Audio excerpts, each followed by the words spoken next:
Okay. Hello, you're listening to the Raphael Letters. My name is Gabriel Dantes, and today we're going to be doing something different again.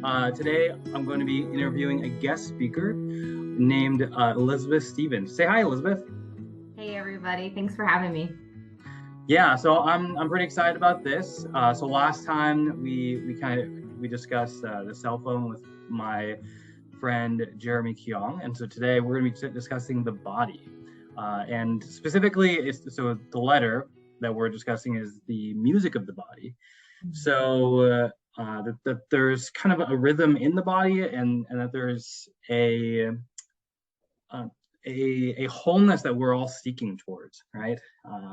No matter where you are in your faith, or even if you're not part of the faith, a lot of people instinctively realize this, that we need this, and all the much more for Christians, because we believe that we're embodied people, and we believe that in a God who became man, entered into a body, became a body almost, because he became man. So anyway, so we're gonna dive into this, but yeah, first go ahead and say hi to everyone.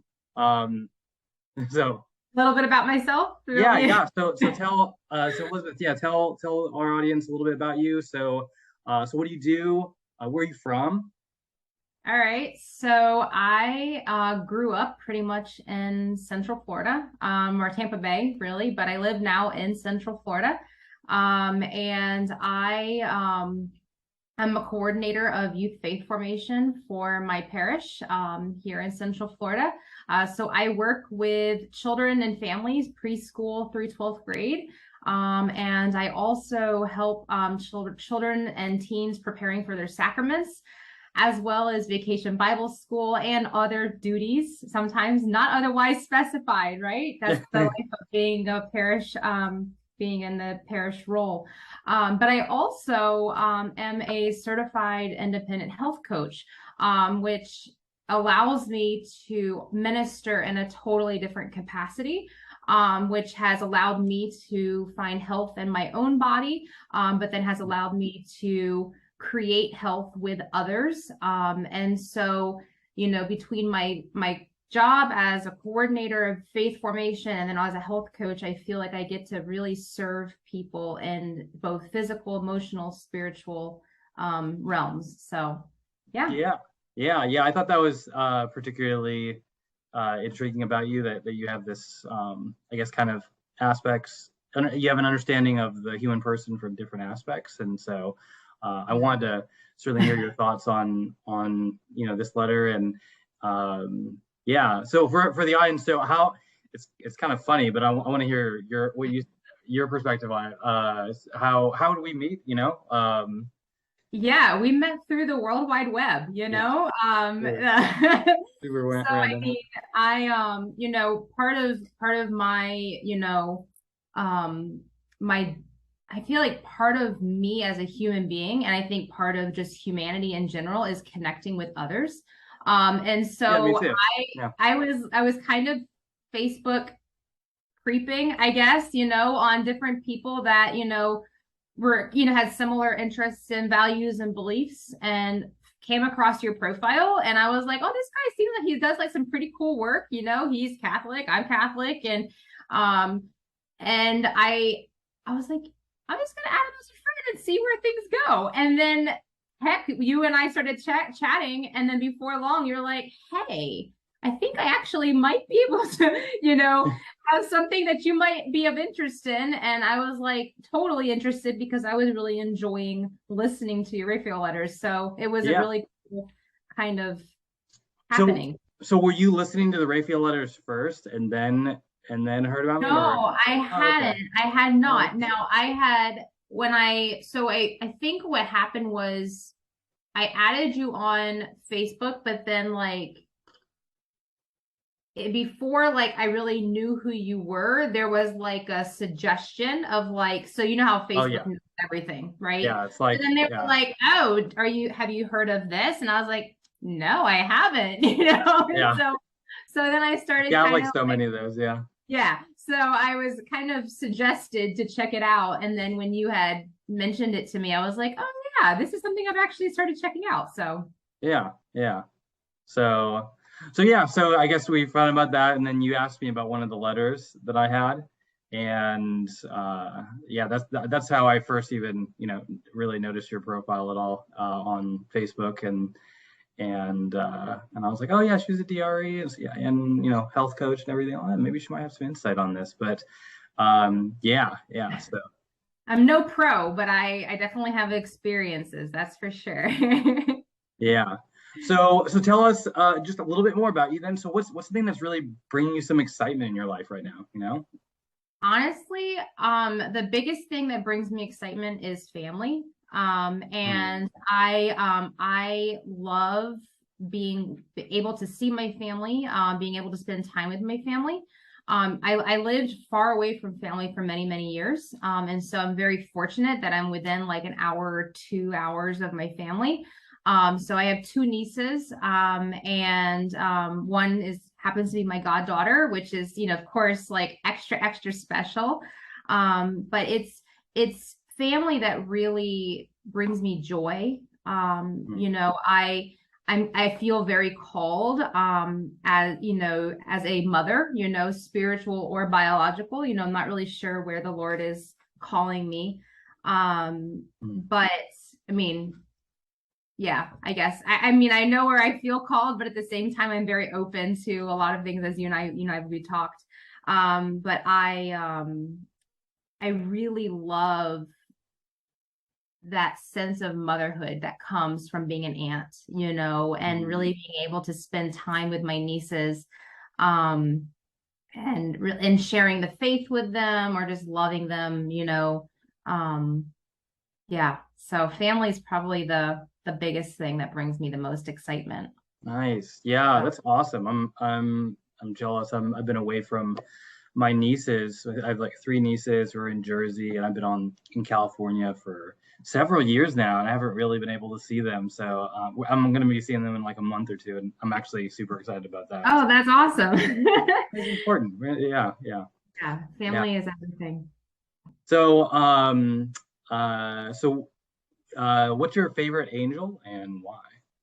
Yeah, so I know that Jeremy totally dissed St. Michael on your last interview. But Jeremy, if you're listening, or anybody that's listening, honestly, St. Michael, it's interesting because St. Michael I definitely have gone to, because in the battles, I feel like he proves how powerful and how mighty, Yeah. the strength of like prayer and just like surrender, right? But it's interesting because I've done a lot more research on, I didn't really know much about Saint Raphael, so like, or the angel Raphael. So like, I, I didn't I didn't really know really much about him until I heard, Jeremy was talking about him a lot. And then I had done a little bit of research, but I Mm, just came across a really beautiful healing prayer for Raphael. So like I was like, wow, this is like kind of a nice juxtaposition, between Saint Michael and Raphael, like these two saints. Um, mm, but really Saint Michael, honestly, Saint Michael, it's just like defend us in battle. It really is it's just such a great prayer of protection, and when I'm feeling stressed, or I'm feeling overwhelmed, or like even this past week, you and I've chatted, like in those moments where things have been really tough, I pray that prayer. It's like it lifts, it takes some of that battle that I feel like I'm carrying alone, and I feel like I've got shield and an armor, of mm. protection. Yeah. So yeah, I love Saint Michael. I know that he's like the most common one, but I have like a personal connection. So It's because he's so cool. But yeah. so Yeah. So, and last one, if you could ask your guardian angel one question, what would it be? yeah, so I feel, honestly, like I feel like I hear God speaking to me a lot, But like I probably would ask my guardian angel why I don't hear or feel him or her, more. Like maybe he or she speaks to God or through God, I don't know, but like but it's interesting, like even actually just thinking about like that question, like you're asking me that question tonight. So a couple of years ago, I was in church and it was I hope it's okay if I share a little story real quick. Sure. Yeah. But Supposed to be, okay. yeah. Okay. This So this is about your so I was, guardian angel. Yeah. yeah, it might be about my guardian angel. I don't know. It could be. So actually that's probably what it is. But so I was at mass, it was the consecration, and at the consecration, I heard a very clear voice calling me to veil, to wear a veil, which I was like, I turned around, I thought somebody was like talking to me, and I was like, wow, this is a really disruptive, distracting moment. Like I'm supposed to be like deeply devoted in prayer, right? And so I kind of like blew it off, like turned around, I was like, somebody's talking to me. Huh. Long story short, the voice very clearly asked us, or said a second time, but this time called me by name.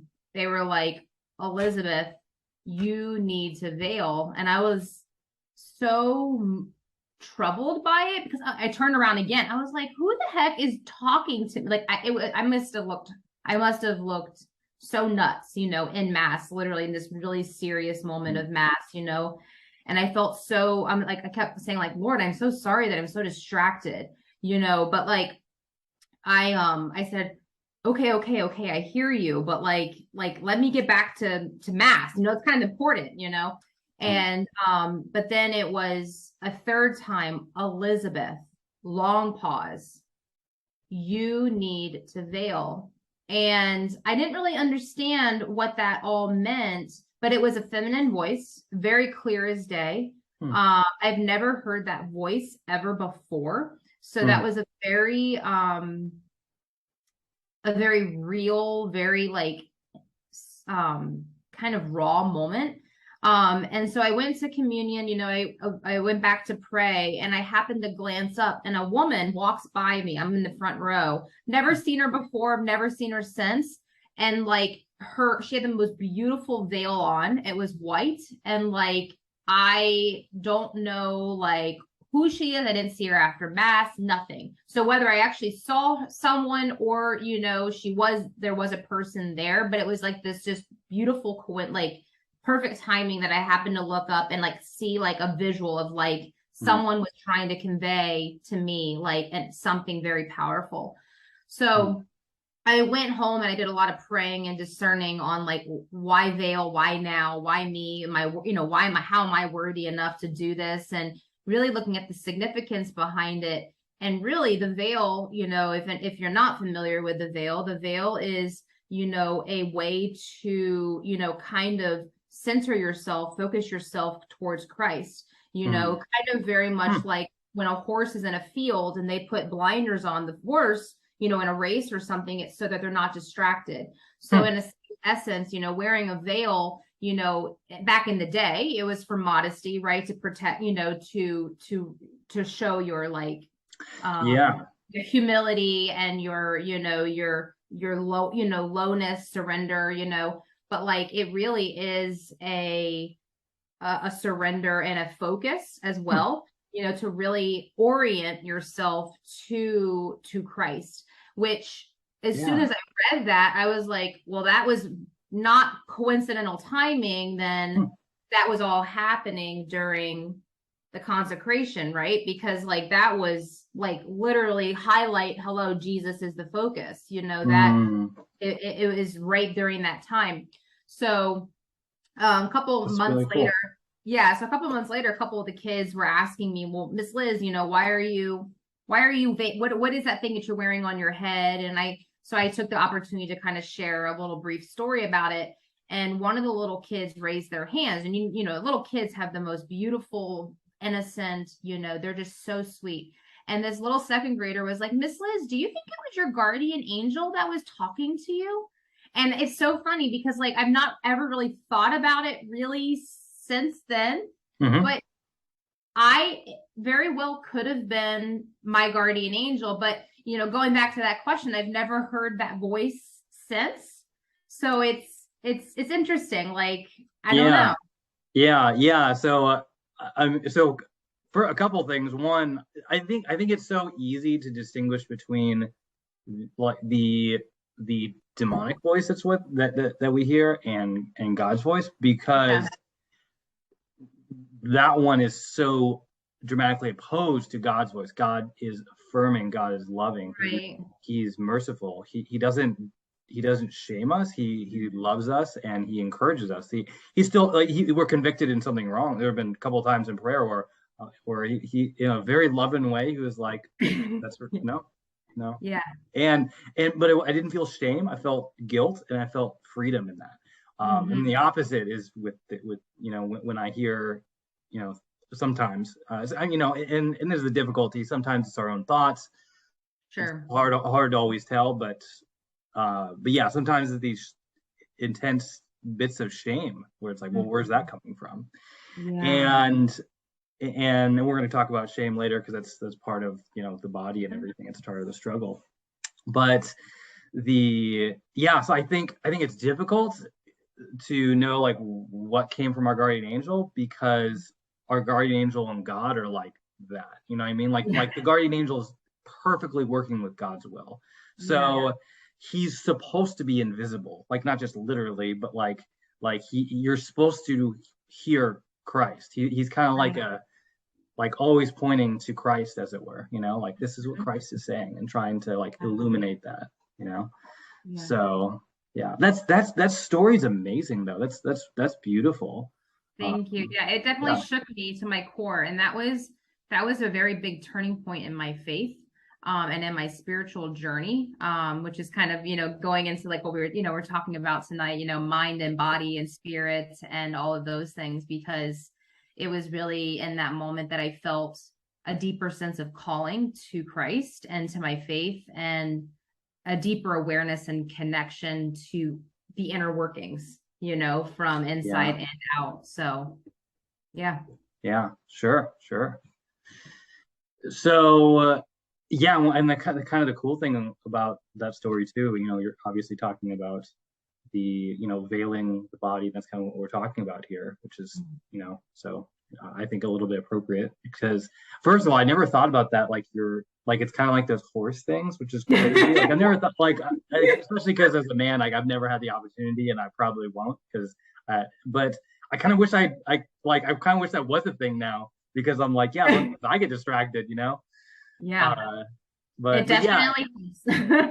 yeah. But obviously, another deeper truth for those who don't understand is that part of it is like the symbolism there is the fact that we're covering ourselves not because we like think we like And shame, or yeah. yeah, but because like we're beautiful, right? Like that's Mhm. we're covering ourselves up because we're so good, but we want to focus. We don't want people to be distracted by our beauty, but by Right. beauty that's up there. It's like that whole Lord, I am not worthy to receive, that you should enter under my roof. That whole like, that whole like, it's like I am worthy, but like, like I need to cover myself to receive you. It's that whole Mm. like that humility and humble, Mm. honor. Yeah, yeah. So, okay. So, lastly, so why is this topic important to you? Yeah, so I genuinely know that from my own personal life, that in order for me to we get to heaven, right? I think most people's goal is eternal life, right? I mean, Yep, that's my goal, at least. I don't know yep, about you. That's my goal. yep, Is yep. eternal life with God the Father. And if I'm gonna get there, then I need to be in relationship with him so that I can follow his will. And the only way that I can be in relationship with him and to follow his will is if I am showing up as the daughter of God that he intended and created me to be in his image, right? And so if I don't take care of my body, if I don't do what I need to do to honor the temple, the tabernacle that he created for me to be a vessel for his will, right? To whatever extent that is, then I still hopefully will get to heaven, right? Because we're not gonna be perfect. None of us are perfect, right? Like there's only one perfect human being, and that was Jesus, right? So like I come back down a few notches, but like, you know, if I'm gonna get to heaven, like my goal, I need to orient myself towards the Father, and I need to, you know, do everything I can to constantly lay down my life and surrender daily to like what it is that he's calling me to. But again, I can't hear his voice, and I can't recognize what that thing is if I'm not taking care of the physical aspects of who I am. Because every time that I have, you know, not taking care of myself physically, you know, and I've said, okay, well, it's been a stressful week, or, you know, I can, you know, I've lost a loved one, or whatever the situation may be, or I'm super sick, I'm just going to eat whatever I want, you know, like whenever I've done that, or heck, up until about 6 years ago, I was very, very overweight, you know, myself. And like, I used food for numbing and for comfort versus turning towards Christ, right? Like turning towards prayer and like finding good sources of comfort. And like because of the food and the food addiction, and like the you know, the harm that I guess I caused to my physical self, I became almost focused more on me than on the other, right? Because it was like, you know, like, so when I was talking with people, instead of wanting to get to know you, for instance, right? Like, so instead of being 100% present to this conversation, I might have 5-6 years ago, if you had asked me to do this Zoom call, you know, or whatever we're calling, whatever this thing is called, you know, it would be a, you know, I'd answer questions, but I would be thinking, what are they thinking of me? Do they think that I look a certain way? Do I look overweight? Do I look, you know, whatever, because I was in a very selfish, very low self-esteem place, because I was so focused on that, versus really allowing my body to become healthy so that I can orient myself towards God the Father, which allows it to work in tandem. Yeah, that makes sense. Yeah, our body is really important in that. So, yeah. So let's dive into the letter a bit. We've been kind of talking about a lot of other things. So what was there something from the letter that really stood out to you? I'm just gonna start there. Yeah. Okay. So I could relate to a lot of it, personally, just because food is comfort, right? That definitely hit the nail on the head. Ice cream is totally my weakness, which is probably why it was used as an example in the letter. Ice cream is pretty darn good. Pizza is my favorite food, so like I love pizza. I'm a connoisseur of pizza. My dad actually used to own a pizzeria, so like I have like a very high standard for pizza. I bet you do. Yeah, I can only imagine that you do. But I really related to, it was kind of towards the end of the letter, you know, really tying in the whole idea of the music, right, of the body, because I really liked the analogy of how, you know, God really is this like conductor, you know, he is like conducting this symphony, right? Like I am the masterpiece that he is creating, you know, and like to fine tune it, you know, there's so many different things that we have to fine tune in our life. I'm a violinist, so like, oh no way. So tuning a violin, you know, or getting the fine intricacies, you know, as the farther you go up the neck of the violin, like it's very, very intricate, right? So, you know, to be able to have your body completely working in synchrony, right? That's one thing. But then to be able to surrender that and allow God to kind of drive that, you know, conduct it, you know, all the things, so that you can literally go out and be part of a bigger symphony, right? Because that's the goal, right? Like, So like I'm kind of like the violin of the world, right? Like, and you know, you could be the tuba or whatever instrument you would want to be, but you know, I don't know. I just totally classified you as a tuba player, but I don't even know if you play an instrument. I Maybe mean, I it's have a some. guitar. Where's my Okay. guitar? Yeah, right there. Ah, there's your guitar. Okay, perfect. Um, so, but yeah, I really related to that. I'm a very visual person, and I love music. So, um, but I could totally relate to, yeah, I could totally relate to that. Yeah, those are some cool insights. It's funny. I just kind of use the analogy. It seemed like it really fit, but yeah, yeah, yeah. It's yeah. There's yeah. I can see how it would kind of like dive into a lot of different aspects too of like how how you're going to be in sync with other people and such, which is and how God can use that. That's crazy. Right. Yeah. Um. So what's something you think you're more spiritually aware of after having read the letter? Um, for me personally, I think I am just more aware of rest and the need to take care of myself, which was discussed in a previous letter. I think was that letter 12? I don't remember what letter No, it was. 10, Yeah. something like that. It was a while ago. Yeah. But that the letter that was written for rest, it that resonated with me, but it came back up in this letter, you know, and um it really identified with that because I do tend to give myself a lot to others, right? And Yeah, that's me just too. a product. That's just a product of my nature, I think. You know, I love to help other people, and I'm slowly learning. I'm a slow learner, and I'm a recovering perfectionist. So if anybody out there is listening, just raise your hand. But I am Yeah. a That slow learner. I am a little Yeah. bit too. Sorry. Yeah. A slow learner, recovering perfectionist, food addict, right here. Yeah. So, and I have learned that I can't help other people if I don't take time to help myself.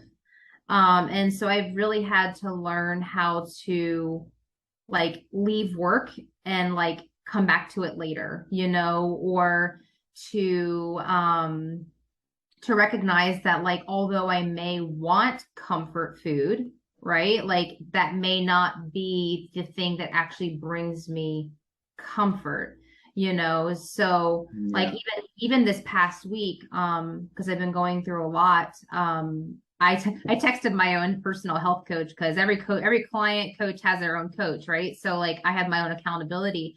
But That's like I was awesome. texting her and I told her, I said, I really want pizza tonight. Like I really want like greasy. Well, I didn't give her the descriptor words, but I was really wanting that like ooey gooey, cheesy, greasy pizza. Okay. And like Yeah. I really wanted it. I wanted like a whole pizza, like Yeah. Yeah. right, like the whole thing. Yeah. And because back in the day, like I'm telling you, I'm a food addict, a recovering food addict. So I could eat a lot of food. But when I was texting her, it was also in that same message that I told her. I was like, I want it, but I know it's not what I need. You Mm. know what I mean? And so like Yeah. Isn't that funny? Like how like yeah, there's like two parts of us. Like one like just obviously really wants the thing, and the other like we know like deep down like this is not gonna make me happy, and it's like correct.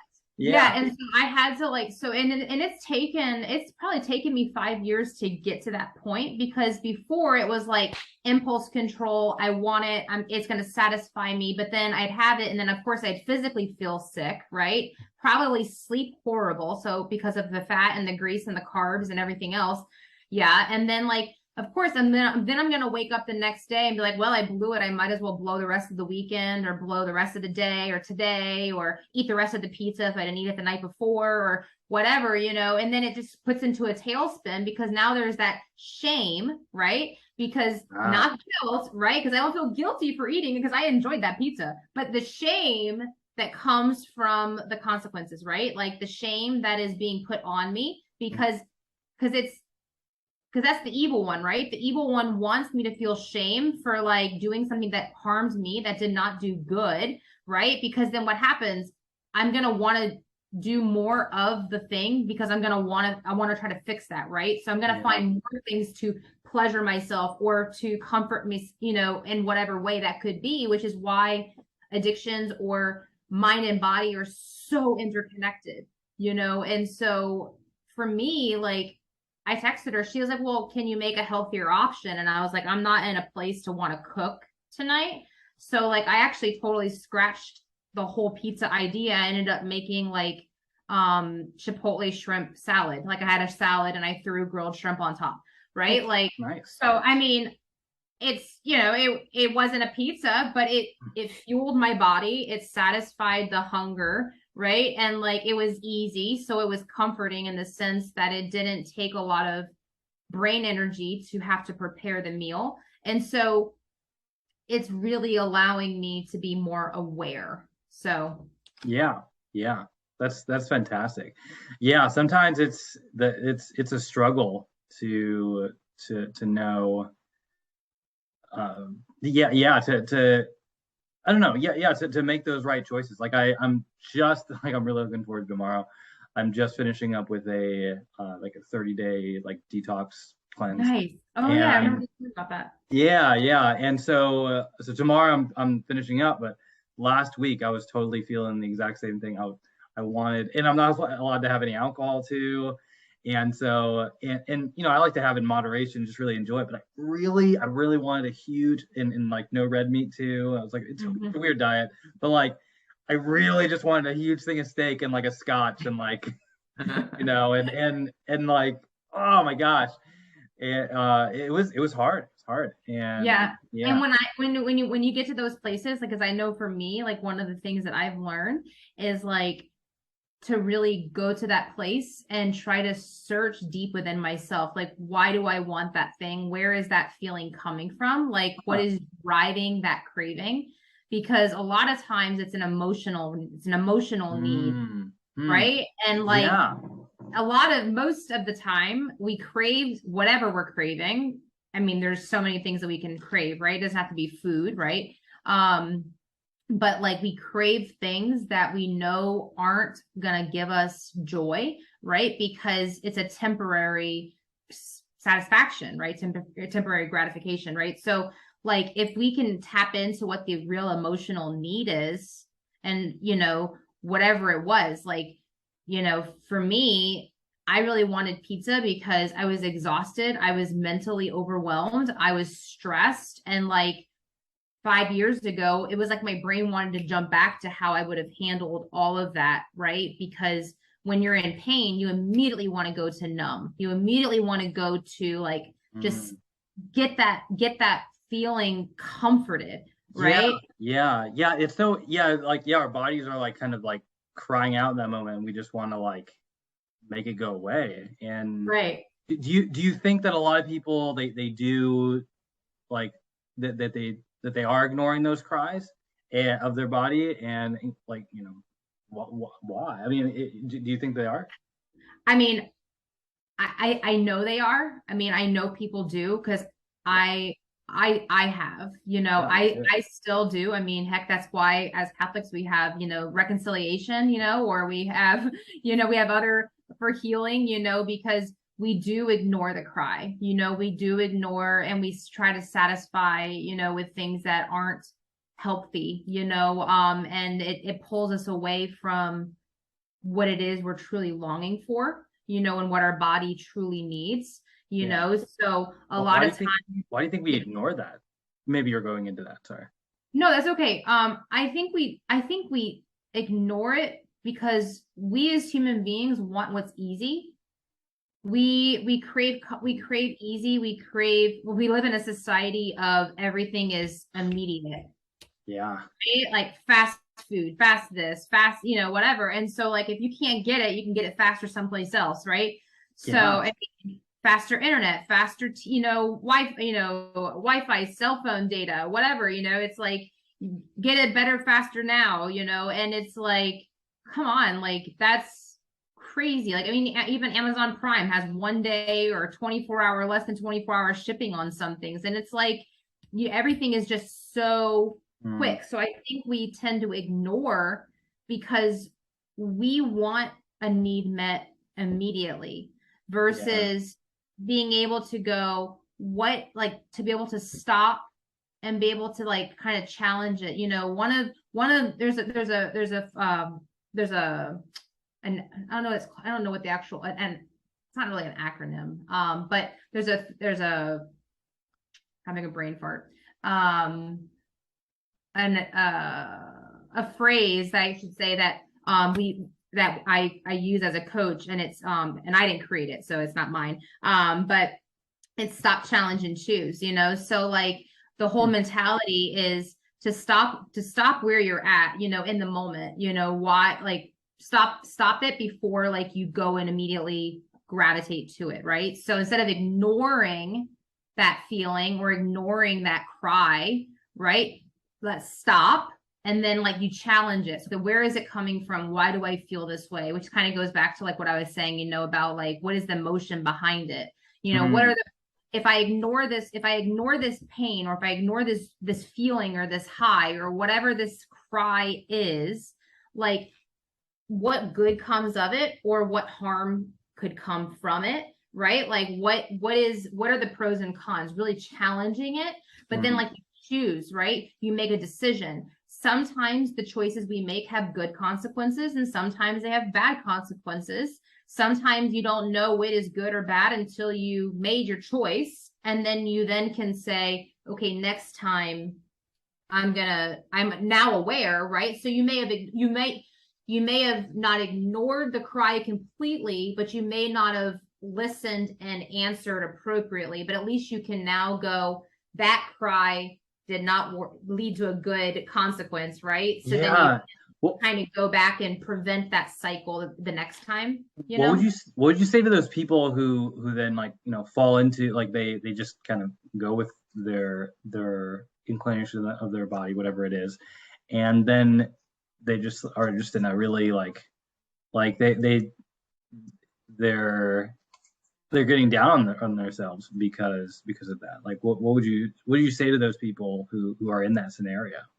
I mean, I think, well, I was there just this past week. I was in a really, I was like in a really dark spot earlier this past week. And, the next day I was talking with, actually my boss, but he's a good friend of mine. And, he asked me, he said, did you turn to prayer?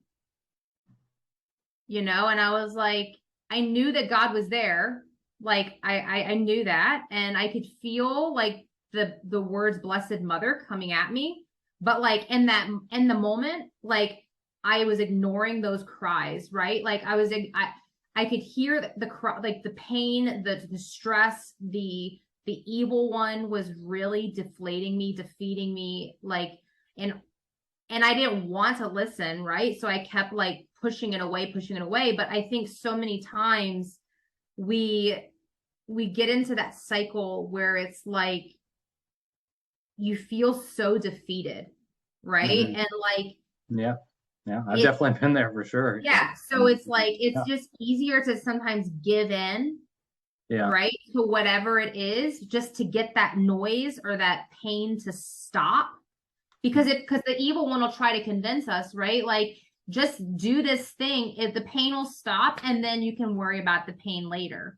That's not how that works, right? So, praise God, like on, Monday night, like I had support and I had people to help me through. And like this week, I found a lot of support and help and getting the help that I need. But like I could have really, I really could have ignored those cries, and it could have been a much different scenario. And so it's just yeah, that's a very like that like hits home, that question. Yeah, yeah. I mean, it's such a struggle because you like that something I wanted to mention before, that Jesus, when he says, be perfect as your heavenly Father is perfect. That's something that is, I think a lot of people, they've been tempted to a place of perfectionism, that I need to be perfect, and that's actually not what he's saying. He's saying so it's a bad translation. The real the best translation is like to be whole as your heavenly Father is whole.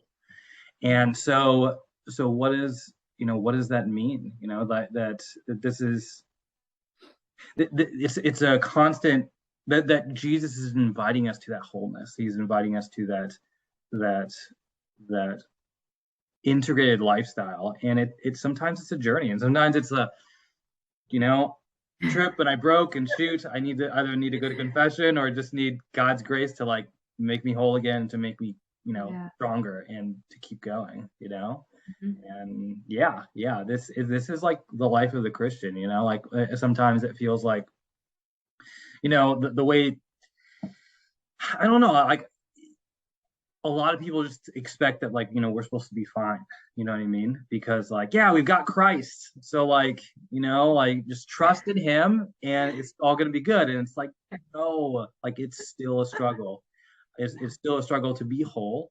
And even when you feel like you are, then because there are times where I feel like I'm in a much more whole place. It's hard to stay in that place, because then there's just different struggles and such, right? And so yes, it's funny you say that, because my spiritual director always challenges me to that the moment that I feel like I'm doing really well in myself, I'm starting to rely on myself and not God any longer. And like, so that's typically when Satan will come swooping in, and it'll be something small at first, right? It'll be like, oh, you want that pizza, or oh, you want that extra beer, or oh, you want to stay up later because it's just one more TV show, or oh, you want to like go look on a whatever website, which please don't, like, but it's like those little things, right? That Satan kind of tries to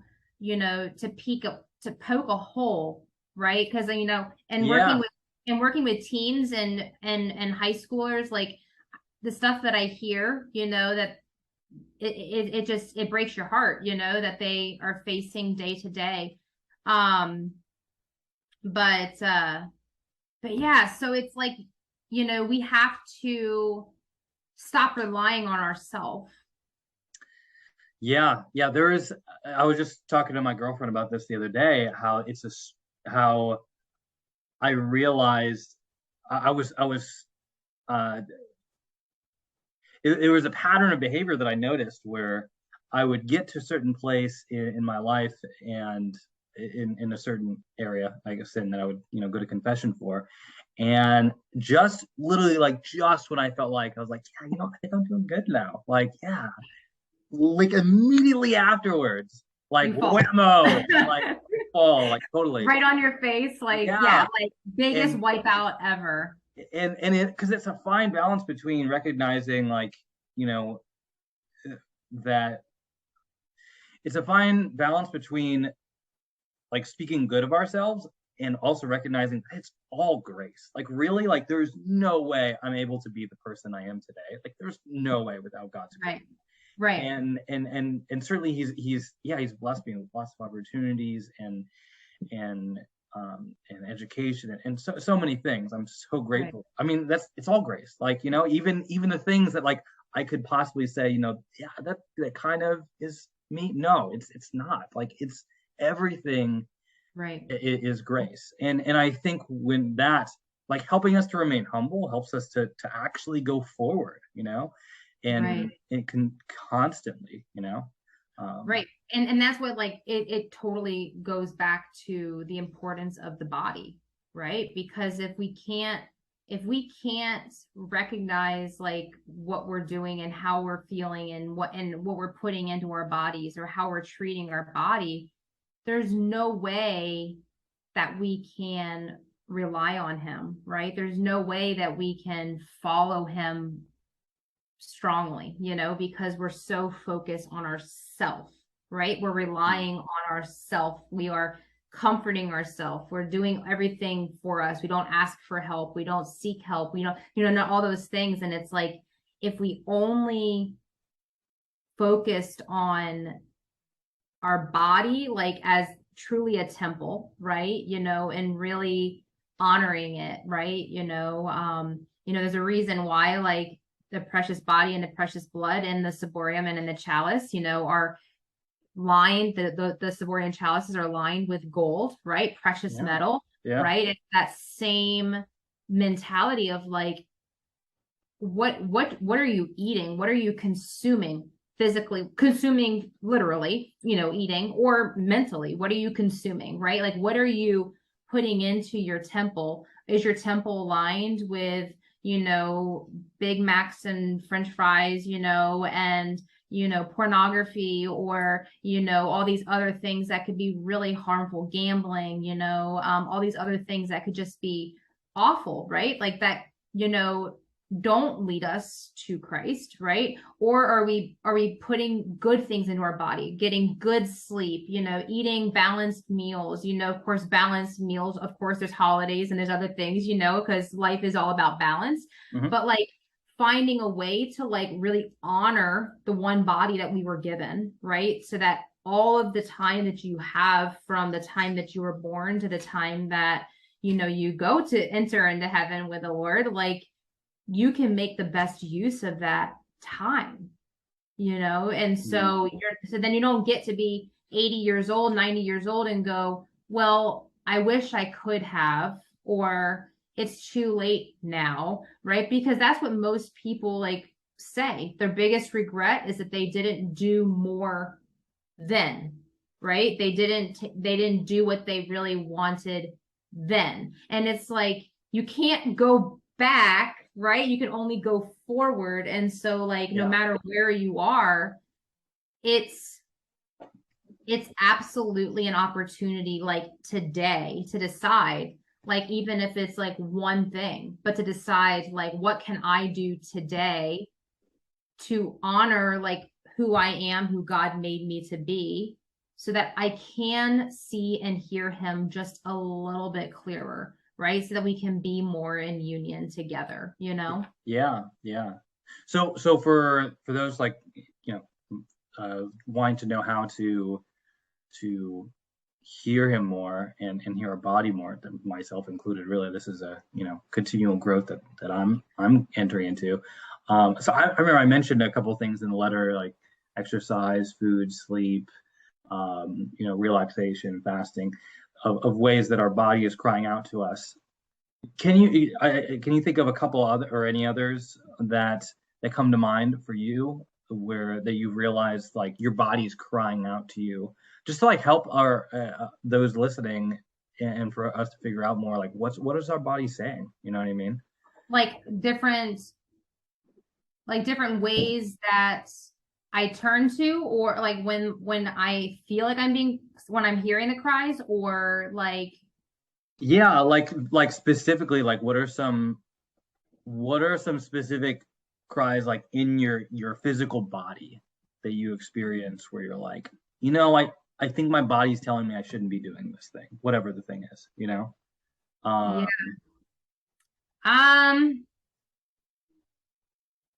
Probably the biggest, probably the biggest cry, like, the biggest cries that I typically hear or feel are when I'm tired, right? When I'm most vulnerable.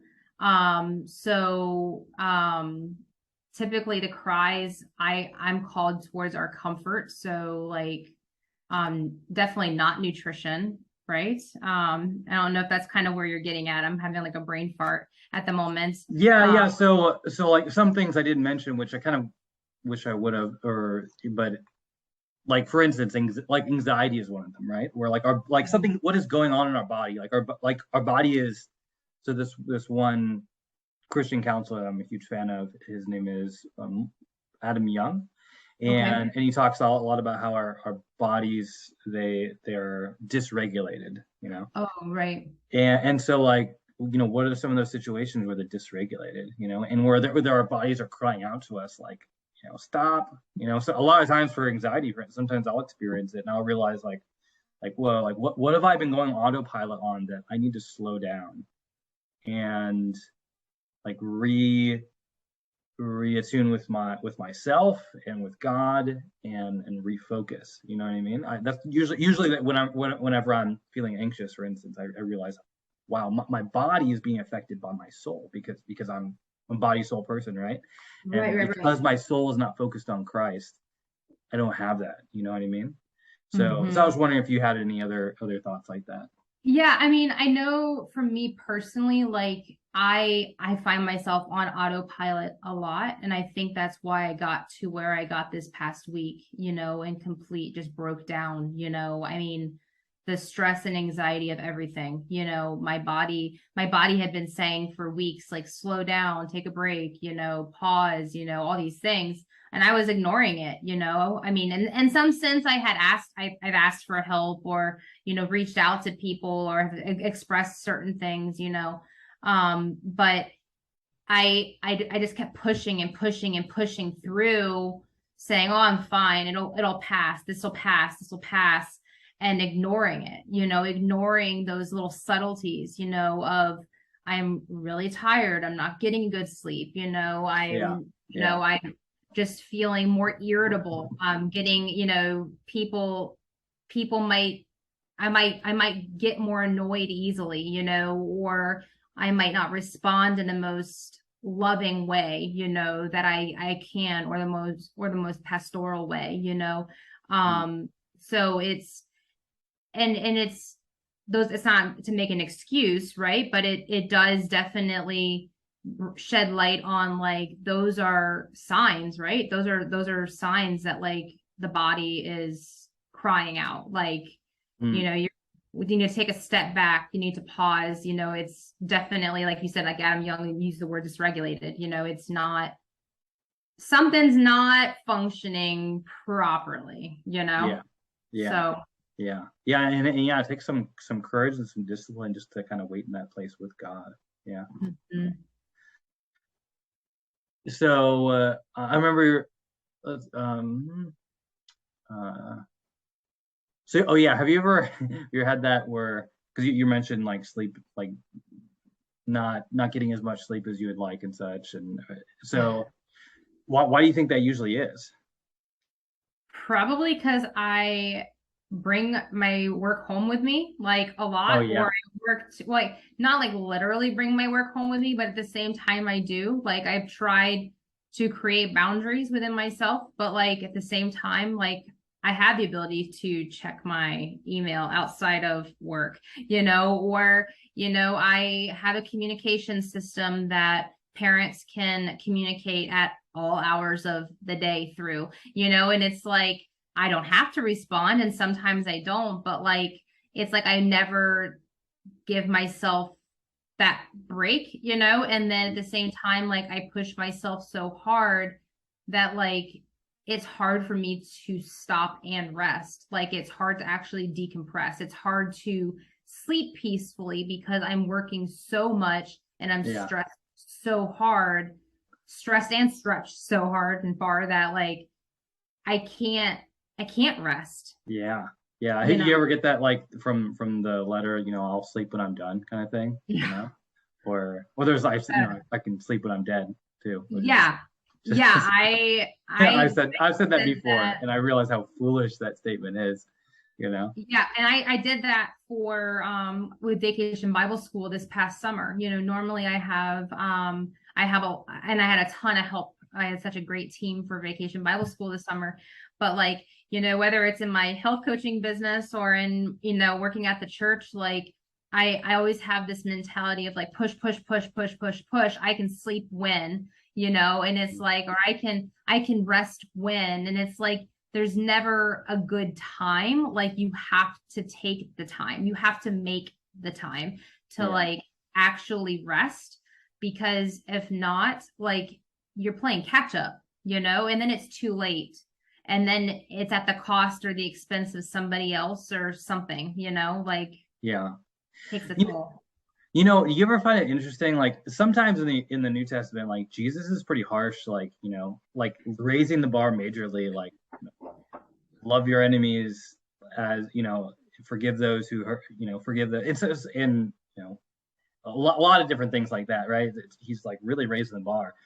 Then other times, like it's kind of amazing how we put a burden on ourselves, and Christ is not asking us to do that. You know, Right. God went out of his way to free the people of Israel from Egypt because he didn't want them to be slaves to their work anymore. And then what happens? Like he literally has to create a law. When you really think about it, like this is kind of ridiculous that like you would think, because human beings, like we like to enjoy life, like it's why like we do everything for happiness, right? This is Right. Aristotle 101. Like you know, why do we do anything at all? We do it because we want to be happy. Right. So but for some weird reason we decide I'm going to still order my entire life so I don't get any rest, you know? And it's so, I don't know, it's so weird that we do this, that we go out of our way to make our own lives miserable because we need to do more, you know?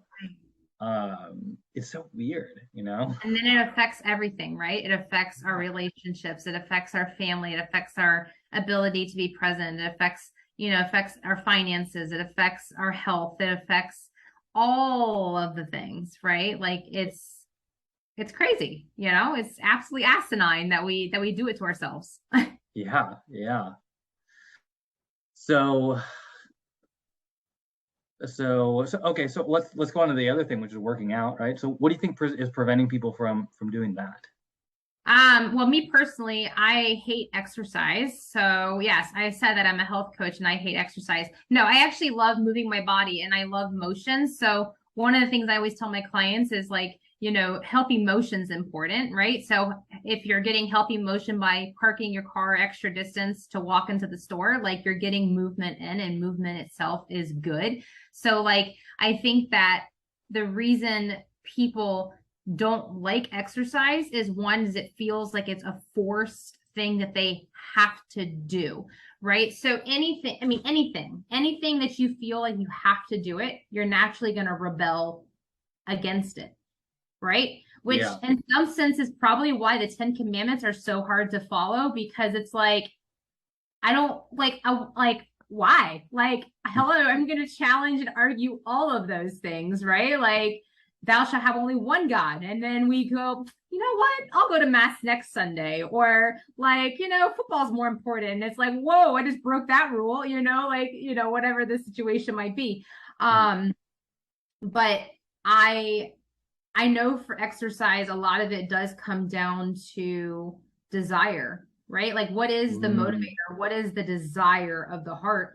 And I think that and I think honestly that goes for any habit, right? Any habit of health, you know, because whatever you are motivated to do, you're going to do. Wherever you want to spend money, you're going to spend money, right? So it's all about like desire, motivation, your interest. So if you are passionate about running, you're going to sign up for a marathon and you're going to prepare, you know, you're going to train for that marathon and you're probably going to have the best time ever.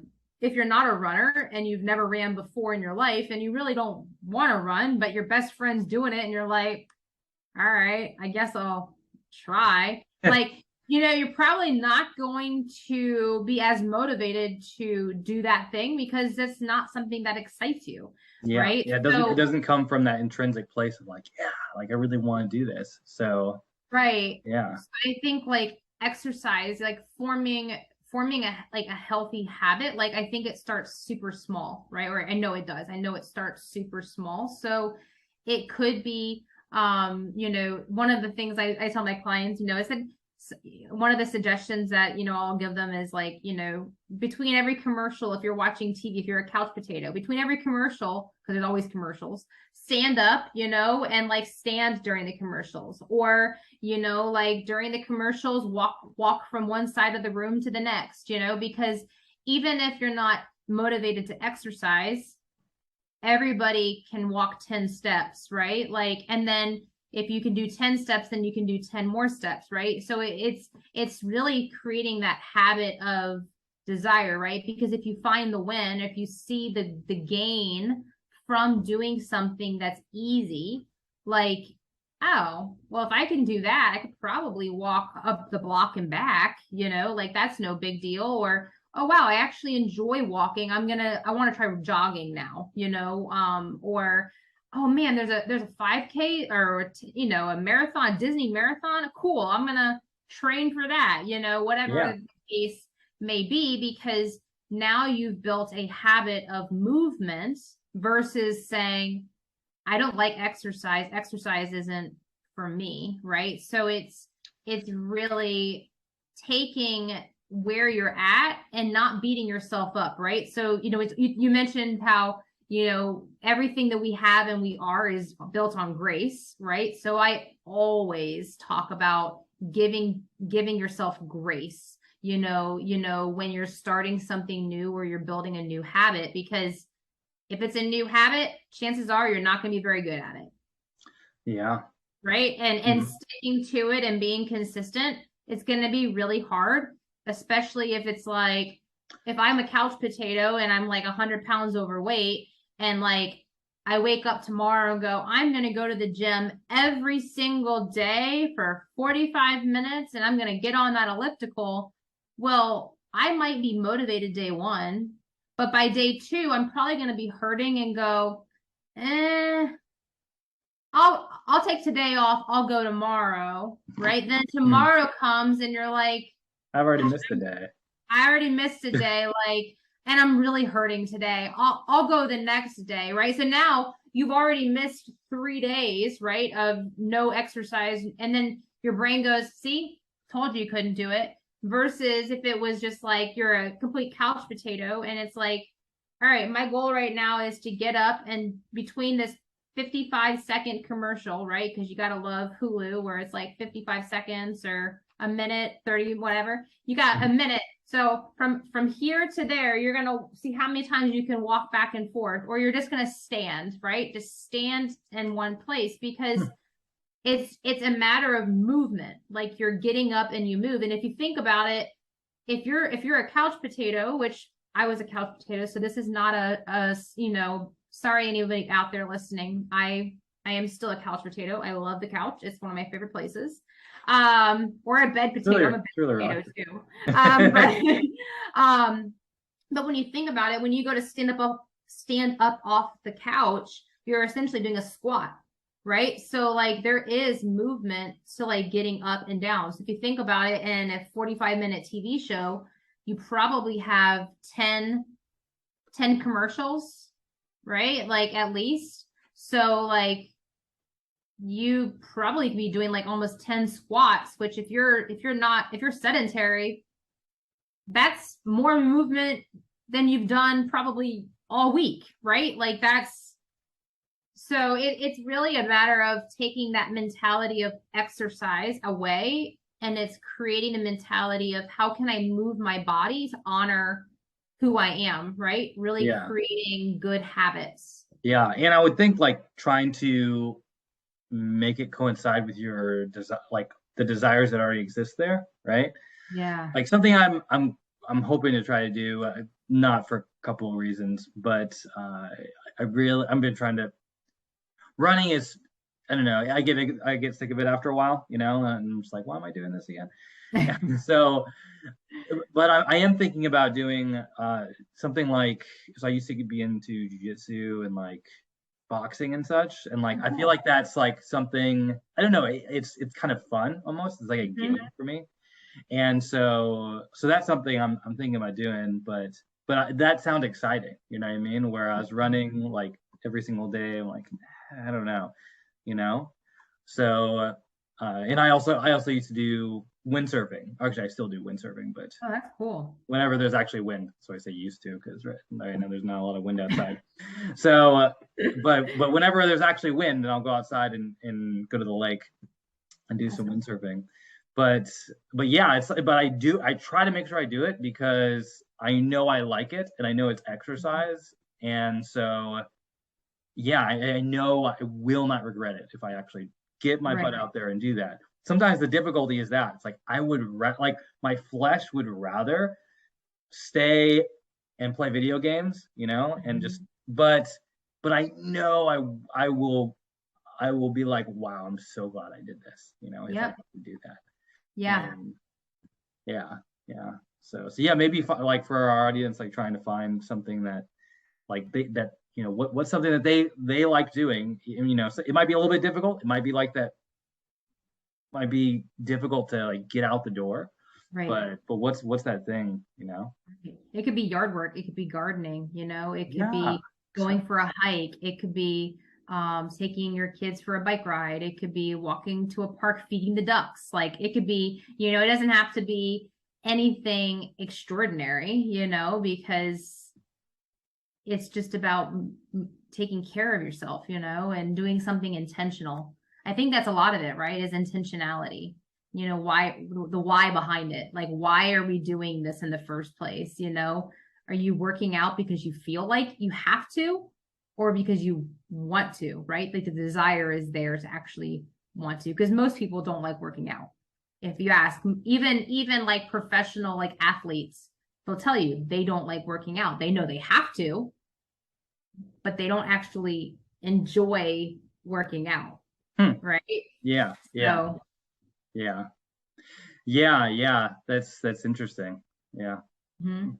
yeah. That's good to keep in mind because yeah, sometimes like I don't either, Right. and yeah. So I want to revisit this one issue, which I think this is the thing. Personally, I think this is the thing that like it gets in the way of most people to really grow and like change habits, especially working out, or especially like not not eating the wrong foods and such, and it's that shame that comes into play, right? Where uh so have you ever had those statements and like like isn't the devil such a jerk like when he's like like what that's why usually why I try to make light of it a little bit personally, and I'm like, you know what, the devil sucks, like because I I know I know Christ isn't like holding over me like, he messed up again. Like he knows that we're gonna sin, He knows Mhm. he knows that I'm going to sin like so many times in the future. And he still forgives me, he still loves me, he still died for me, So but like so how do you get through that though? Those moments of uh yeah. I think the simple answer is, especially if the listener is a Catholic, I think the simple answer is the sacraments. Like to get through, like you have to receive the sacraments as many times as you can, right? Like going in frequently, going to confession, receiving communion, receiving his body, blood, soul, and divinity as many times as you possibly can, right? Like, because the closer we are to him, the farther we are away from Satan, right? From sin, from those feelings of shame, because then we can distinguish truth from not truth, right? A little bit easier. So like Hmm. even though like on Monday I was in a horrible place, I could as much as like I was believing the untruth, right? Like I was truly believing those shameful thoughts, like those things about me, that aren't true. I was Yeah, fully believing them because that's where I was on Monday night, right? And I have that. Yeah. it it was a very scary situation that I actually fully believed those things. But at the same time, what kept me okay was that I could see like that's not true. Like, because I know truth, right? Like, Yeah. so it was almost like I was yelling at the liar, right? Like, I believe this, but no, like, I believe this, but no, like, Yeah. and constantly like battling it, um, which is pretty powerful because I even texted my spiritual director and I told him, I said, I'm so thankful for everything that, you've guided me through in the last couple of years, because like, had I not had spiritual direction, like, I would like to think that everything leads us to the next thing, right? They always say the life gets harder the better you get, right? You level up, things get tougher, as you progress to the next level in life, and it's like, through spiritual direction, I've really been able to like really hear who God is in my life. What does that voice sound like, and the truth behind it, right? So like, Mm. I Yeah, could, because when you're hearing it from another person and it's resounding within your own heart, you're like, oh, that's it, right? yes, Yeah. correct. Yeah. So then, in the same token, when you're hearing evil, right? Or you're hearing defeating things, or you're hearing like thoughts, comments from other people that are you start to absorb and you believe those as well, that though you start to feel them, like, instead of brushing them off and going, that's not the truth, that's not who I am, that's not, that's, Yeah. it becomes of a much different scenario, and Yeah. I'm very grateful that I was able to distinguish, like, truth from untruth. And but at the same time, the reality of how scary that is, right? To know that there are so many people that can't, they can't distinguish, they can't push away those shameful, thoughts, because they are in such a place of pain, right? Or insecurity, where it's like all they hear is that loud, resounding voice versus the other loud, resounding voice of just come follow me, just trust me, right? Like, and then if you don't have a relationship with God the Father in that sense, like, you're not going to Mm. be able to recognize that, right? So it's Wow. like this whole full circle thing. So like, you have to be able to recognize it, but the only way you can recognize it is if you know what it is that you're looking for, Yeah. right? So, I'm thinking of the scripture verse, it- which I've never connected it with shame mm, and such, but where Jesus says, my sheep know me like they know my voice. And I yes, never connected it with shame because a lot of times, like, those that's another voice that we're hearing. And so in order for us to, like, just banish those lies, like, we need to really know his voice. We need to know which voice is his and which is no. That is not my shepherd right there. Like, we're a sheep. Like, that is not him. I'm running away from that guy. yeah, you know? exactly. Exactly. Yeah. Yeah, yeah, yeah. So oh yeah, and this kind of brings up another point. So you think that spiritual director was really helpful for you then, probably?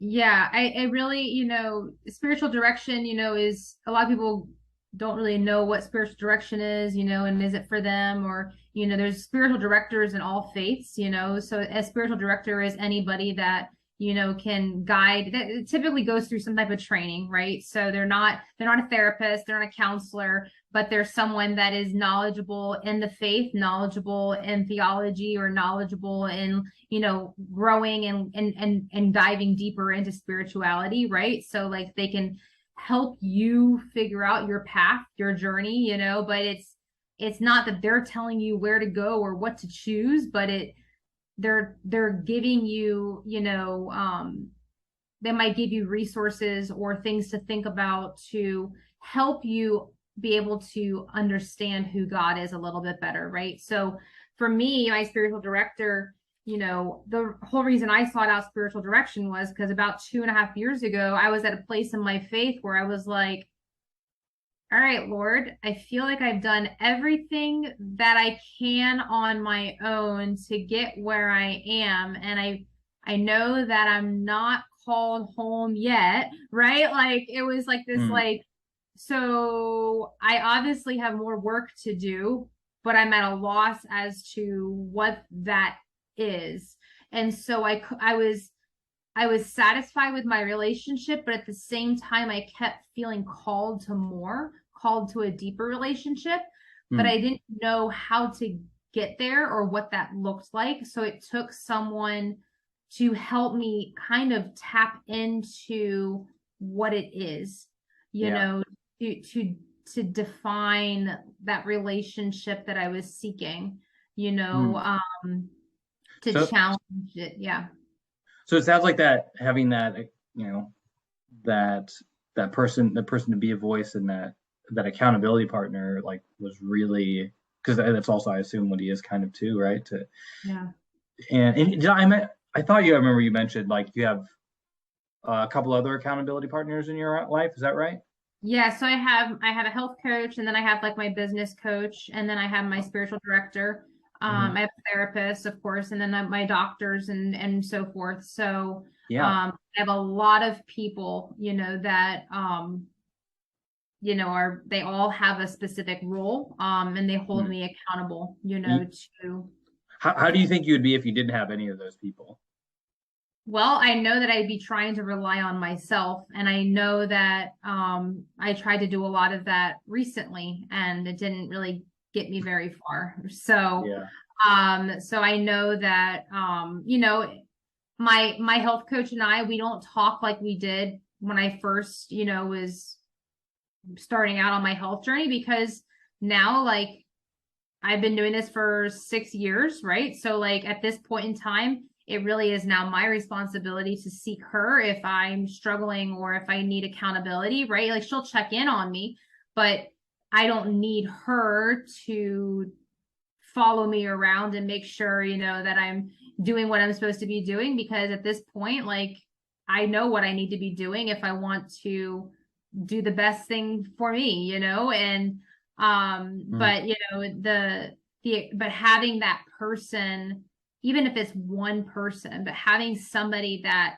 can keep you accountable, you know, and the other thing is, a lot of people will say, oh, I've got people that'll keep me accountable, but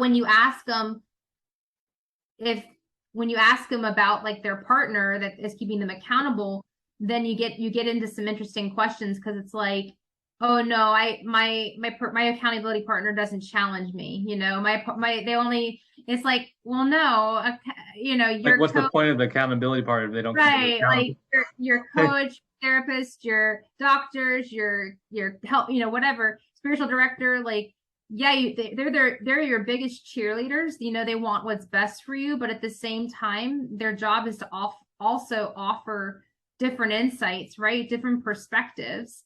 And it requires you as the receiver or consumer to be open to receiving those things, right? Because, you know, if you say, oh no, my spouse is my accountability partner, but every time they try to support you in your health, and you're like, don't call me fat, or like, I can eat that thing if I want to, or I can have that extra drink, or right, and it's like, well, then either they're not the best accountability partner for you, or you're not appropriate, you know, it's not healthy for you as well, because it's like, sometimes that accountability partner is going to say things that necessarily we don't want to hear, right? You know, Yeah. of course, I would never tell my clients, like, you know, oh, you're fat, right? Like, I would never, you know, would ever say stuff like that. And in fact, a lot of times my clients will say, you know, why do you always have to be so positive, you know? And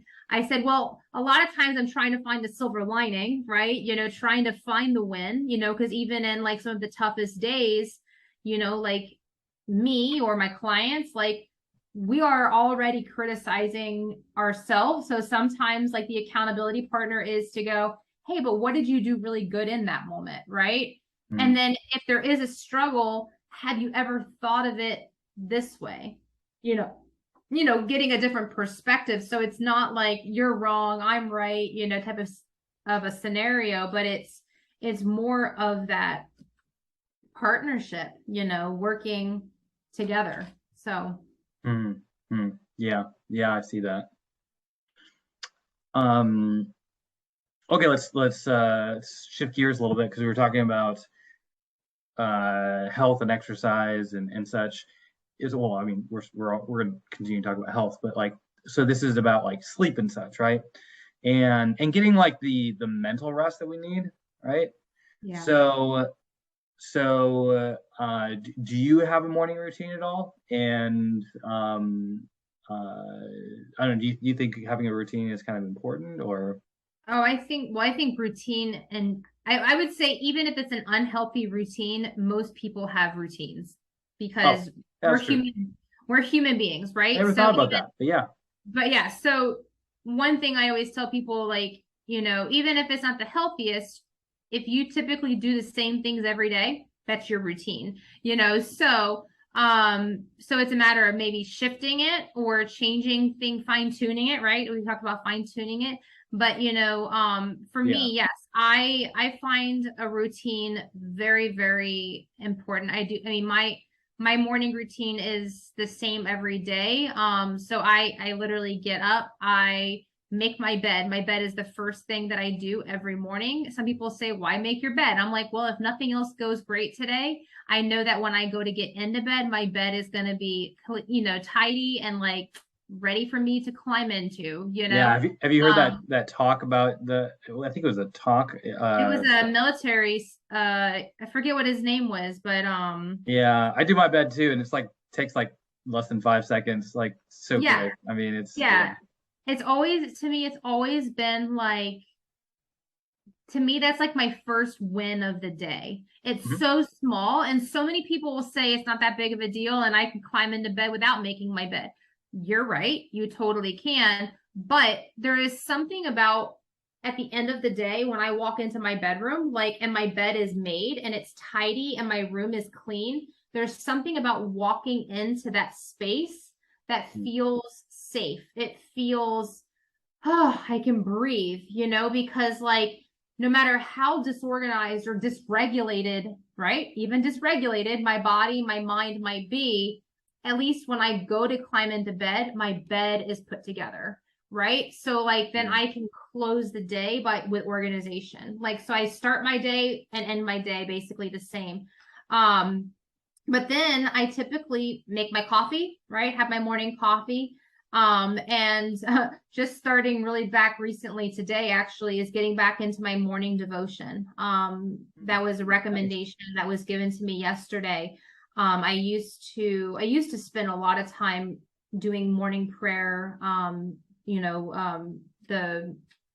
The holy hour, the hours, the office, read of divine office, and I kind of fell out of practice with it, and I miss it, so I Hmm. know that it takes time getting back into praying the hours, but today anyways I read the readings for today, and then did a reflection on that, um but just taking that 10 minutes, I think it was maybe 10 or 12 minutes just to sit and contemplate, and like it brought me a sense of peace, right? So it brought a pause. So like even though I got my day started, it allowed my day to slow down for about 10 minutes, right? It allowed me to just kind of, okay, take a deep breath, like before the rest of the day, and typically if you're doing devotion or prayer, good's going to come out of that, right? So either something is going to be relative to what you're going through, or you might hear something that you needed to hear, or something, and then it gives you a little bit of hope to hold on to. But then typically I do work my business a little bit as a health coach in the morning, and then I get ready for work and I go to work. But typically on my drive into work, I'm always using that time for self-care because That's I great. work full time and then I also coach in the nooks and crannies. So self-care time and me time is really important, and I'll fit that into the nooks and crannies when I can too. So when I'm driving home or driving to work or from home from work, so routine, I'm either listening to a Rayfield letter, from one plug for Rayfield letters. Oh, thanks. You're welcome. They're pretty good, I know the guy. Um, and I do that, or I'll listen to a personal development podcast, something that I've fallen out of practice with, but it's calling my name, so I know that that's a sign. Is I used to listen to and pray the rosary via podcast as well. And so I would do it on the way to work, because my drive is about 20 minutes, 25 minutes. And so I can Perfect. get a whole rosary. And let me tell you, it's really hard to be mad at drivers when you're praying the rosary, because let me tell you, it's pretty hard to be angry and be a aggressive driver when you're praying. So are you an aggressive driver? No, I'm not. Oh, but I mean, I can be, and so I've found that as well. Actually, I've read the rosary, and it's like night and day. It's like, wow, yeah, I have zero reason why I should be angry at this person, especially now that I'm praying the rosary. Okay, we all can get angry at drivers. I'm not an aggressive driver normally. I'm normally the driver, like, people probably go, is she like 95 years old? Because I'm like driving, like I'm probably praying the rosary and like riding really slow in the middle lane, probably ticking everybody else off, but here I am, Hail Mary, full of grace, the Lord is with thee, and like these people are probably like, what is wrong with her,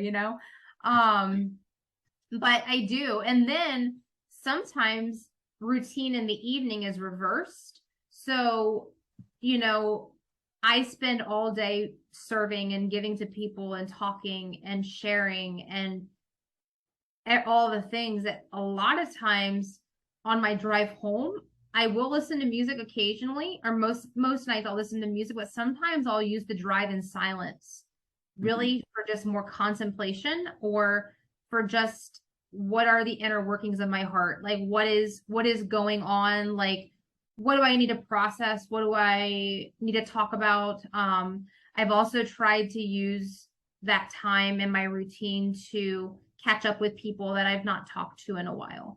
So yeah, so I think routine is really, really important, because once you have, if you have rocks, right? You have rocks in your day, right? Like, what you're doing for every hour of the day, then, you can then find smaller pebbles or smaller rocks to fit in between, right? And so forth. And so if we create structure and routine, then we have more time for other things versus just flying by the seat of our pants, and just living on a whim. I think there's a time for just living on the whim, but like, for the most part, I think we should be more structured, Yeah. And I think certainly, like, so it's interesting. While I can be a very structured person, I also am kind of free spirited as well. And I really enjoy just being spontaneous and trying new things and going to something different.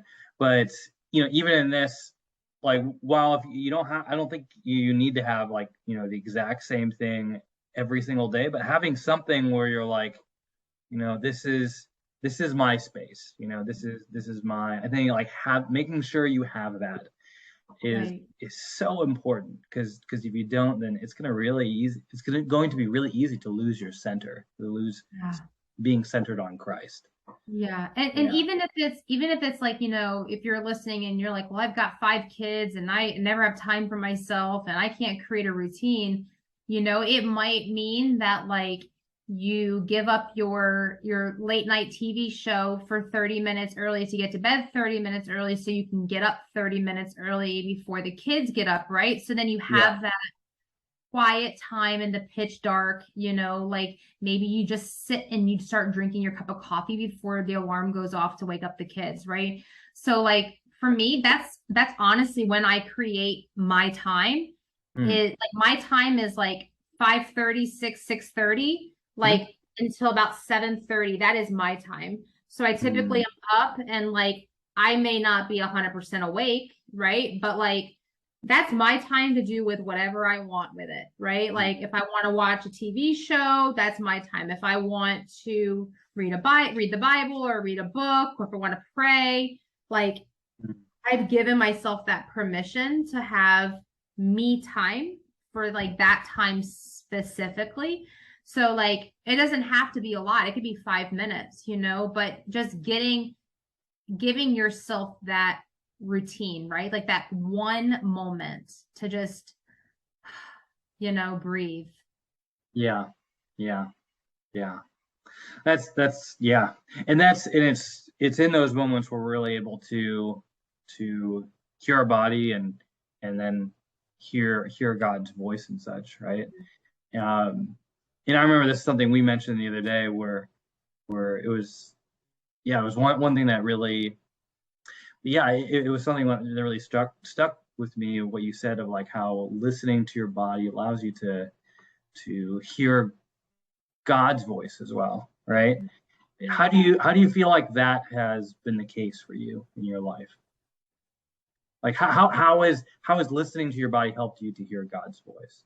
I think we might have talked about this a little bit, but yeah. Yeah. I think for me, it truly is like by like listening to my body and really knowing what it needs, right? Like recognizing, am I tired? Am I angry? Am I hungry? Am I happy? Am I sad? Like what are the cries, right? Like what are the things that I need, and getting in tune with that and satisfying the need, I think allows me to then get at the core, right? So like if I can satisfy the actual need, then I can be more present to what it is that the Lord is trying to convey, right? Because Yeah. it's if I'm not, if I'm craving, if I'm hungry, but like really my body needs, let's just say my body needs like just good food, right? It was last week, like I think it was a Wednesday night. I was so tired. I had to work a really long day.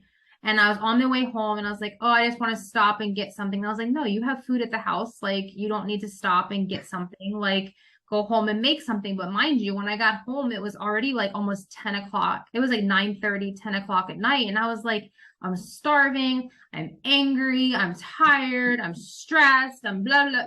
It was just like the last thing I wanted to do was like cook. But then like at the same time, I knew deep down what I really needed was a good meal. Like I needed like real food.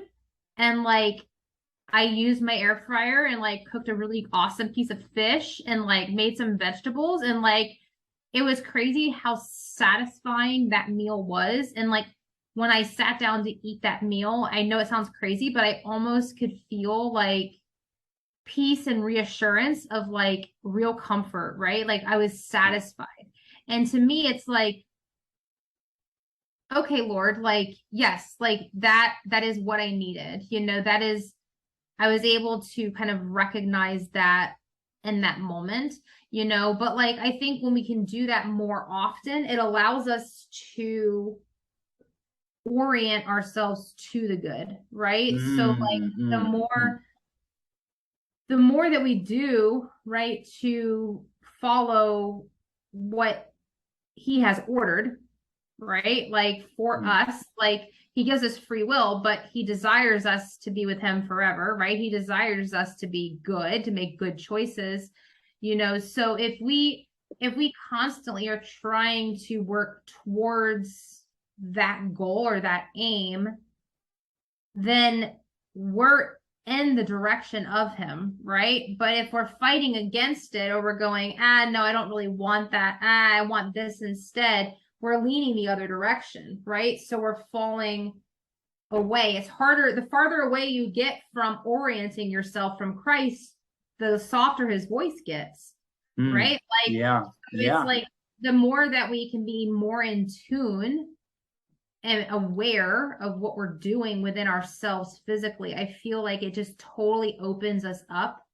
to what he's actually trying to show us. Yeah, I just thought of a real so I just going back to the analogy that's at the end of the musical instrument, I just realized, if my guitar is out of tune and I'm trying to like play along with an orchestra, like Like that's going to be awful. Like there's no way I'm going to be able to do that. I'm just going to make it be awful, Mhm. and I'm just not going to be picking up the flow of what's going on there.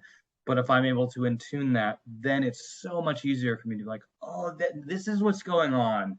Okay, and then my guitar doesn't become an obnoxious thing that's Yeah. making it difficult for me to hear the Yes. the orchestrator or the musician, but yeah, something that I'm able to, yeah, like kind of enter into the rhythm of divine Mhm. providence, as it were, right? Of God Yeah. working in the world and in us and in others. Right. And it feels foreign too, right? Like it feels like a little bit out of sync at first, or at least it does for me. Like, so like if I pick up my violin and I haven't played it in a while, like I have pretty good pitch. Like it's a blessing and a curse to have good pitch. But like, because if something is out of tune, I'm like, I'm really like, like it's like, ouch, Mm-hmm. but, at the same time, it's a blessing. But, if I pick up my violin after not playing it for a long time, when I go to play it, it might say that the tuner might say my violin is perfectly in tune, but it sounds out of tune to me because I can't necessarily recognize the voice, right? I can't Huh. recognize. So, Yeah. like the pitch, the tone is Yeah. a little bit off, which honestly is so much like God the Father, right? Trying to like direct this symphony, right? This masterpiece. Like, if I'm sort of somewhat in tune, but also dysregulated, it's hard to recognize like who is the actual musician playing this or conducting this music, right? Like, what is he? Can he recognize me? Can I recognize him? Like, I don't know if that makes any sense, but Yeah. it's like Yeah. totally out of synchronization, and so to be more in connection, you have to be in relationship with it continuously, right? And Yeah. so Yeah. I'm literally sitting here going, I should probably go pick up my violin and like play it because poor Clarice, that's my violin's name is Clarice. Oh, Poor nice. Clarice is probably listening in the other room. I'm just kidding, that sounds so weird. But like, but no, she definitely misses me playing for Mm. sure. And I miss playing her, um but definitely knowing that to pick up that violin and to play it, I can't just pick up and go, right? Like Sure. it will take me time to like build a relationship back with it, right? It takes time to get the fingers back in motion and get the tuning and get everything, get that ear fine tuned, right? To like Mm-hmm. knowing what those pitches sound like, which is like the relationship with God the Father, right? Like Mm-hmm. we're fine tuning all of the little aspects of ourselves so that we can really see and orient ourselves to him. We can Mm-hmm. follow him and hear his voice. It's very much like that. Yeah. Yeah. Yeah. Hmm. Hmm.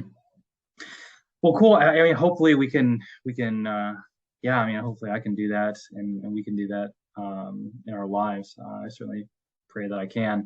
I think do need to wrap up here soon. Yeah. But I do want to, so if you have one piece of wisdom that you could impart to those listening, from everything that you said, one or even two things like, okay, this is really what you got to do to really come to a greater sense of wholeness and tuning with your body, as it were, right?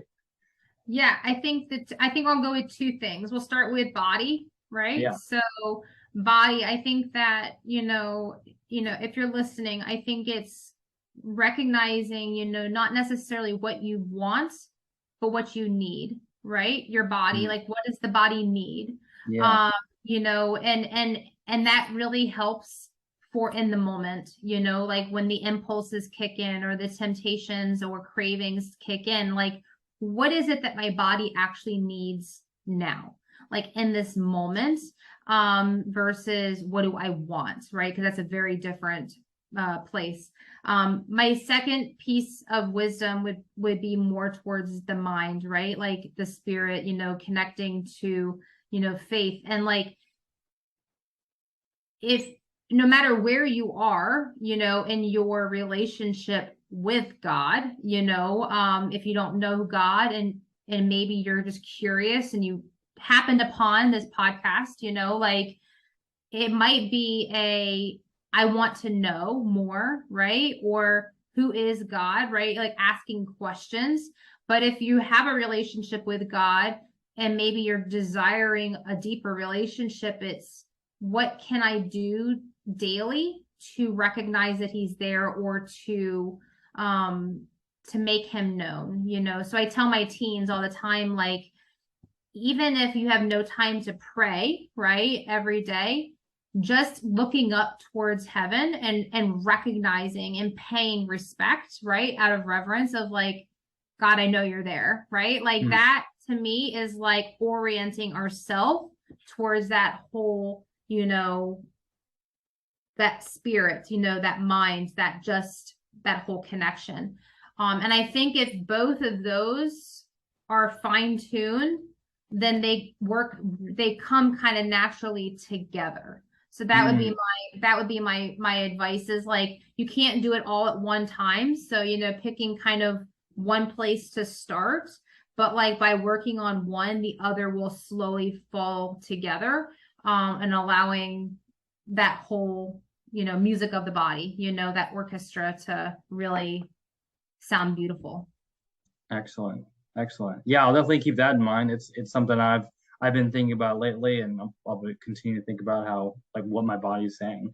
So thank you so much for that, Elizabeth. Do you have, so if people were interested and want to know more about you, and I don't know, maybe even maybe you're maxed out on your clients, I don't know, but if Never. you would like more if you would love in coaching more people, where would people find you? You can find me on Instagram under Team Stevens. So it's STEPHANZ. So it's a funky spelling. But I'm also on Facebook. You can find me under Elizabeth Stevens or Team Stevens again. But I am all over Facebook and Instagram for sure. Even have a TikTok. I can't remember what my TikTok name is, but hey, if you find it, hey. I think I have a TikTok. I haven't updated that in forever. I'm kind of yeah, but no, and then if you're friends with Gabriel and you want more information, you can always reach out to Gabriel as well, and he can personally connect you. If you can't find me, then for sure we can find a way to connect. But sure. I'll be sure to tag you in this on Facebook and Instagram. Oh yeah, awesome. That'd be great. Okay, let's end in a closing prayer. Father, Son, Holy Spirit, amen. Amen. Lord Jesus, we thank you for the gift of our bodies. We thank you for for giving us the gift to be able to glorify you with our bodies. Please help us to attune it, help us to hear your voice, help us to hear your voice throughout our lives.